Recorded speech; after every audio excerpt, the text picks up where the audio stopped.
In this next section, we're going to take a look at video stabilization. Now, to be honest, if you're doing handheld movement, the native iPhone camera app does a fantastic job. And from the iPhone 14, Apple introduced action mode, which helps stabilize action even more. Now, the drawback with the native app is you have very limited exposure control over the footage compared to a third-party app. But there are definitely times you'll want to use a native app for stabilization mode versus the other third-party apps. Also remember to lock your exposure even on the iPhone app. Just tap and hold the screen and that locks exposure and ISO. Now don't be fooled with other people telling you everything is straight at a camera. Most people will still stabilize their footage even in post. And we'll take a quick peek at that too. Let's do some handheld walk-in shots and see if the different modes that are available to us give us the results that we're looking for straight at a camera. Another thing to do is use a higher frame rate than normal, like 60 frames per second or higher. This will also help you in post to slow down the footage, and this helps with creating stability. Let's first set up our camera settings. Go to the video settings, format settings. I'll choose 4K 60 frames per second and P3. And for my codec, I'll choose H.264 for no particular reason other than it works fine for me. Let's go to the wrench tools, scroll down till we get to video stabilization and choose off. Remember to lock your white balance. Even if you change cameras, the white balance will revert back to auto white balance, and the color temperature will change a little. And here's the result. Handheld walking forward and backward, and as you can see, it's very shaky. And I was trying to be very careful while I walk.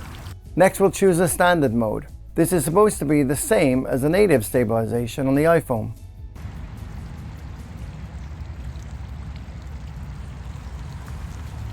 But we still see it's not as smooth. Here we see the standard mode again, using 0.5 ultra-wide lens.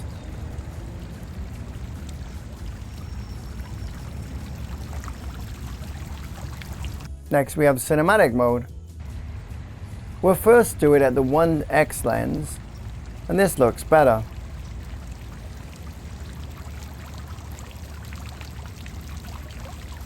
Now we'll take a look at the cinema mode with 0.5 ultra-wide lens. And this also looks okay. Next we have the Cinema 2 mode. First we have the 1x lens, and this looks the best in my opinion.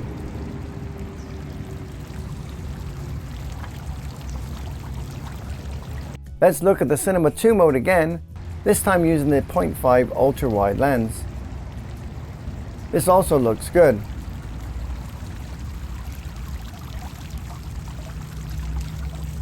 Of course, if you're really going to do these push in and pull out type walk-in shots handheld, it would be better to use a phone gimbal. There's a lot to choose from, and they pack down quite small. And now they're very easy to travel with. And there's lessons on gimbals later on.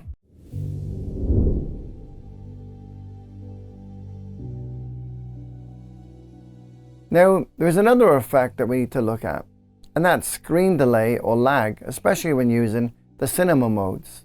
Now, this does not affect the actual video footage.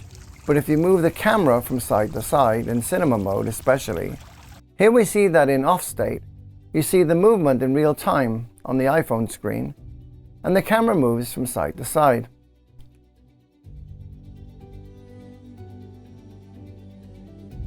In standard mode, we see a slight delay, but nothing too bad.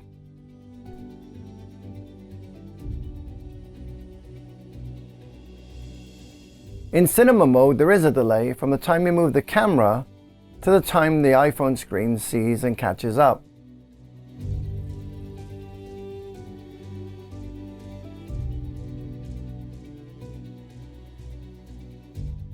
And then finally, we see Cinema 2 mode.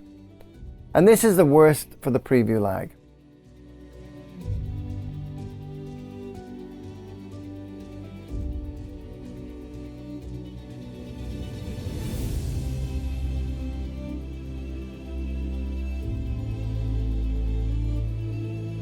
Now keep in mind that the actual recorded video doesn't show this lag.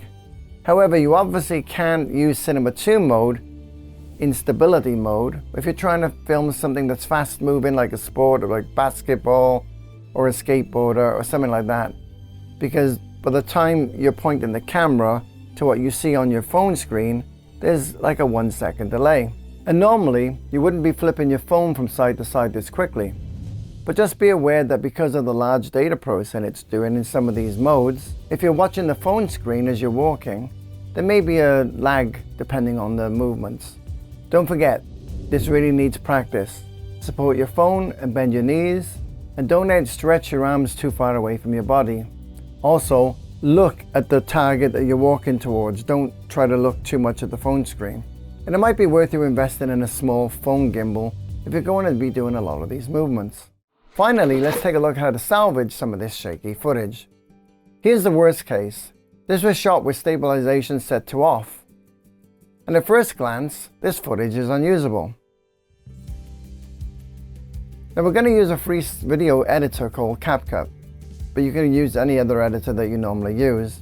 And this clip we want to stabilize is selected on our timeline. Select the clip on the timeline. If we press play, we see it's pretty bad. In the video menu, select Stabilize.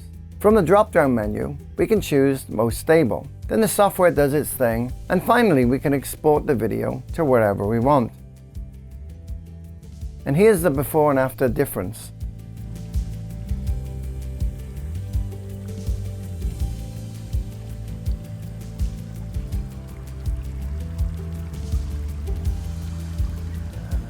Now the question comes up, what about the other clips that were good, the ones we thought that were okay?